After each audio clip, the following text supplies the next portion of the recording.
And what's interesting is that much of the under 40 investment in Central Ohio now is happening in the pre-1955 boundaries of Columbus. And the sort of the gaining wisdom about what the city will look like in 10 years is that the central city, the pre-1955 boundaries, will get more and more affluent as people invest. The white upper middle class is increasingly moving to the outlying counties. And between the pre-1955 boundaries and the outlying county is a growing concentration of poverty in the areas of Columbus built in the 1960s and 1970s that wasn't attractive the day it was built. And so and I think that'll have a big impact on downtown, but downtown is important because that's the glue that holds the young professionals in a county. Once you get Detroit, once you lose that employment base and other things that downtown offer, and who wants to be Detroit? Joe Marinucci, you get that. I'm sure in you've Detroit, heard they refer to themselves as Cleveland without the glitz, but that's a different issue. I'm sure you've heard people make that case about Cleveland. Why I really don't need to come downtown. I can go to restaurants in my neighborhood, and really downtown isn't that important to me anymore. Make the case that downtown's important to all of us. Well, again, if you step back and look at Cleveland's evolution, Ned mentioned at one point it was the Fortune 500 companies that were the economic base for downtown. They then grew other sectors. They grew the legal sector, the service sector, the accounting sector, which all grew around it. Now, that has changed, but we still have a very vibrant legal and accounting sector here in downtown Cleveland. Those sectors attract young professionals. And the reality is it's pure talent attraction.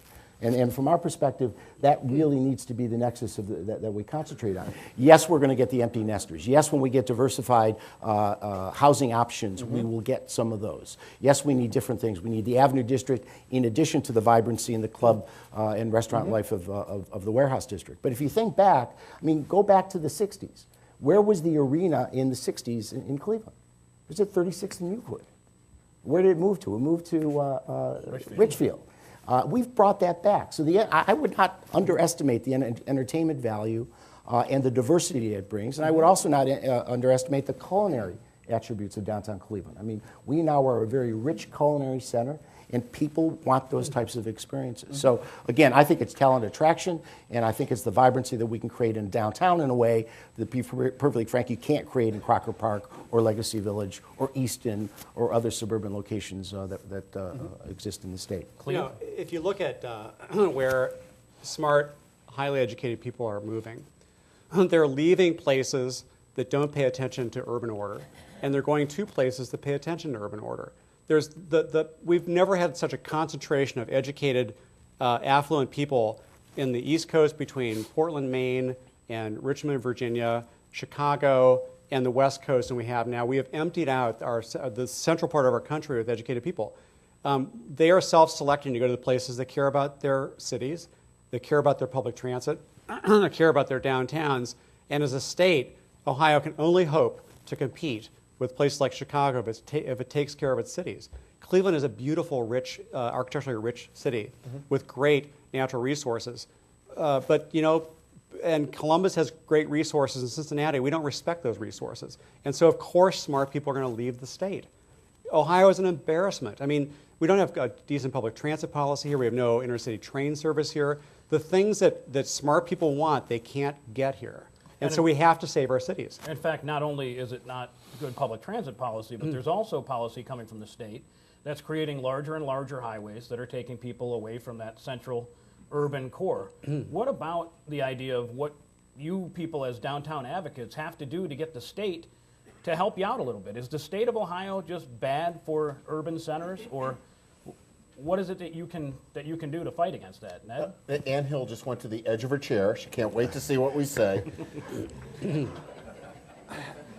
There are a couple things that are going on. The first thing is when I teach and consult, the first rule is change the things that you can change and ignore the things you can't change. So it's incumbent upon us to get our own house in order first and change the value proposition for downtown living, which is truly one of diversity. It's truly going to be one diversity in terms of race, age, sex, talent. It's going to be there. It could be one of interest. It has to be one of talent.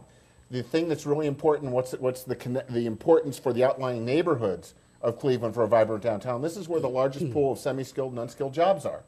And by having a downtown residential population, we don't have enough lousy jobs in this town right now because we have so many unskilled people and not enough unskilled jobs.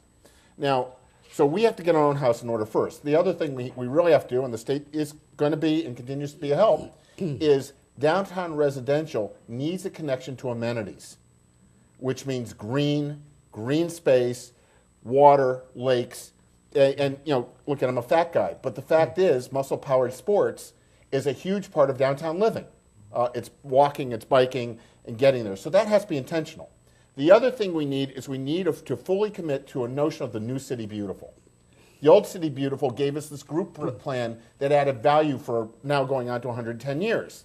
Fantastic, monumental spaces. So as we're working with Terry Schwartz and we're reimagining Cleveland, farms is defeat. That means the land has no value. But if we think about how we use green space for recreation, gardens, and pay a lot of attention to the quality of the design, particularly the landscape architecture, that City Beautiful will give lasting value to the neighborhoods that are there in the residential properties. Hunter Morrison started us down that way. I congratulate downtown Joe's operation because they're holding their feet to the fire. But what does Portland, Oregon, and Chicago do so well that we haven't done historically that well? They pay attention to the urban design first rather than the iconic building. I disagree with you. I disagree with you on a number of levels. Now, you made a very smart statement a minute ago, and that is I disagree with the smart statements. I'm in trouble.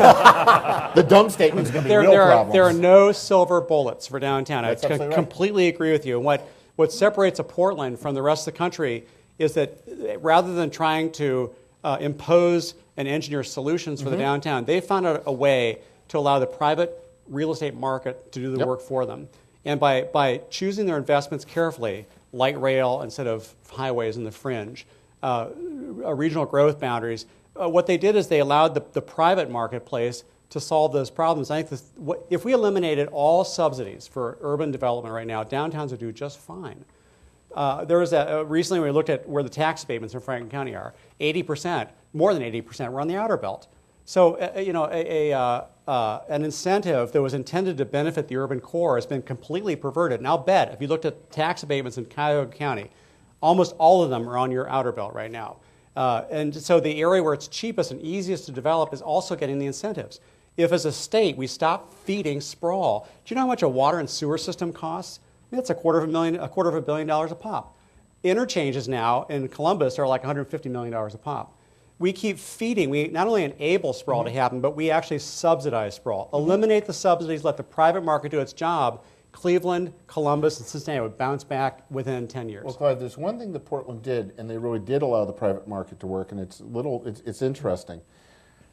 They really didn't do, on residential, they didn't do very big developments. They did lots of infill, which meant that you had a different type of developer. It wasn't the big national real estate developers that came in that did either Portland, Maine, or Portland, Oregon. It was the traditional entrepreneurial guy that maybe did 5 to 10 houses a year. And they did form-based zoning, they had pattern books, just like Sears used to have, which lowered the cost of entry into the game. The other thing that is really important in both cases, instead of emphasizing lots of apartments early on, they did lots of townhouses. And that's one thing I see in Columbus that you're doing. Now, Portland, Oregon did something that was really important. They tore down a highway because the cost of replacing and repairing that highway made a difference. So I'm agreeing with you. The public policy stuff is right, but there are things within our own control that we're starting to do here. And look, the state isn't going to worry about the quality of urban design and landscape architecture. That's on us. The state isn't going to really worry about how you link up to amenities. That's on us. And also, the state isn't going to give us a vision for downtown as the premier live-work neighborhood of the region. And all development should be based up against that. If anything hurts that live-work combination, we shouldn't do it or move it elsewhere. I mean, you guys are moving the casino. I actually agree with what Columbus is doing because, yeah, you got the Columbus, the convention center in Short North, and you've got a nice baseball park, but it's also the area where residential is going to fill in.